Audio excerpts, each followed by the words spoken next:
take whatever steps are necessary against this rogue country. Absolutely. Let me bring in Mr. Surender Lali into the conversation. Mr. Lali, I want to understand from your perspective as well. Do you feel a lot of times people think that these are certain soft measures that are being taken? It's not as though our government has necessarily come out and said anything against Turkey or against Azerbaijan, but these are decisions that are being taken by the people of India when they decided to boycott Turkey as a tourist destination. Then decisions have been taken by the trade association, decisions have been now taken by the aviation sector, but largely these are seen as certain soft measures. Do you feel that this is enough to send a message, or is it more than enough to maybe even pinch Turkey? Thank you, Devika. It's a pleasure and honor for me to be here. And the only problem in being with a panel with people who are far more distinguished before me and speak before me is that I'm not left with much of it, but I'll still start with what I have to say. Devika, as you said, and Mr. Kohli in a very elaborate manner, quoted the figures of the deficit of the trade, and even we are 1%, it doesn't bother me.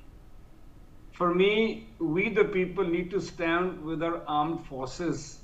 We need to stand with our all national conscious. I mean, if a country is involved in supplying drones to Pakistan, which are further found in Punjab and have been responsible for the loss of lives, I'm going to take the liberty and say that for me, Turkey is the new Pakistan. Because the way it has been openly going against us at various forums, as the investor rightly said, be it at the United Nations or the OIC or Pakistan on the Kashmir claim, but also on CAA and NRC, it openly came out and spoke against us.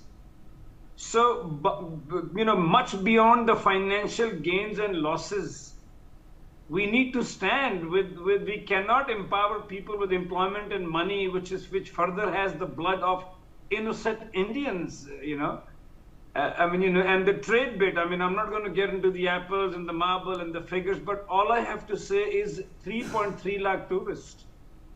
Can you imagine the security risk that is to them, which are in Turkey? Because you see in a lot of countries in Western economies, now there are these loose fringe elements who simply go and drive their car into people sitting in a restaurant or tourists, at an archaeological site. For me, that's a bigger concern that 3.3 lakh tourists are exposed to the ideology of an individual who is no less than Pakistan. Number two, Celebi, the company. Imagine the security risk, and I'm so glad the decision has been taken because they handled 100,000 flights, 1 lakh flights, 5.5 lakh tons of cargo. So imagine the vulnerability that we have to face with a rogue nation like this, because it's Erdogan's daughter who's part of, a stakeholder in that company. Indigo has a code share. Air India Express is using them to service their airlines, their aircrafts. So for me, the larger issue is that we have to set the right message to economies and to other economies across the world that this is not the old Kadi Ninda wala India. We have been nice enough to supply vaccines. We have been courteous enough to help them with the earthquake, the medical teams and the doctors. And what have they been doing? Sending their engineers to Pakistan who were involved in training. And I believe it is alleged that 2 of them died in Pakistan in the process of, when we bombed. So for me, I put Turkey and Pakistan in the same bracket, and through your channel, I also request to all Indians who are watching this channel is that we need to stand up with our armed forces and our country, even if it is more cheaper to go to Turkey than to Greece because of their, dismal currency.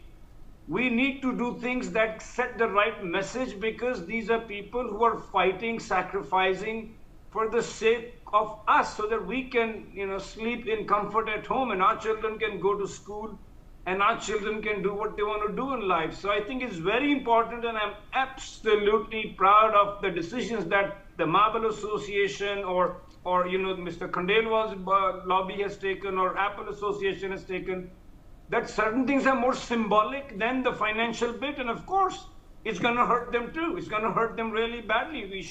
We should now be, instead of, we should be more aggressive with Turkey. Their human rights record, they've jailed the opposition leaders, so we should now go out and create a lobby, like I believe 40 people or India are going to create the right narrative, because the West has also been very conveniently quiet, and it's really sad. It pains my heart when they put us and Pakistan on the same platform.